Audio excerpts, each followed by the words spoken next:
বনগা থেকে যে পেট্রাপোল বর্ডার লাইনে গাছ বড় বড় মানে গেছিলাম না আমি, গাছ দেখছি আরো বড় বড় মোটা মোটা গাছ, যেন কয়েক হাজার বছর ধরে। কিছু কিছু গাছে তো লাইফ সাইকেল শেষ, পুরা হয়ে মরে গেছে, ওখান থেকে কাটা চলছে। গাছ দেখো, কাটতেও পারবে না, পারমিশন ছাড়া কাটতেও পারবে না। বড় গাছ আমি মোটা গাছ দেখি, সত্যি বলছি ভয়ঙ্কর বড় বড় গাছ। হ্যাঁ, এই গাছের জন্য রাস্তাও চওড়া করতে পারছে না। এত লাসি গাছের সে পাশে বাংলাদেশের লোক, এই সামনে এইখানে এই পাশে তুমি বর্ডার গেছিলে তো? হ্যাঁ, সেটা যেতে দিবে না, কাউকে যেতে দিবে না।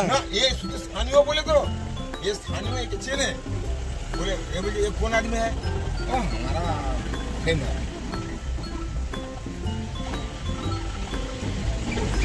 চলো, তুমি গেছো ঘুরতে, আমি গাড়ি নিয়ে ঢুকবো বর্ডার পার হবো যখন, আঙুর গাড়ি নিয়ে ঢুকবো, আশায় থাকলাম।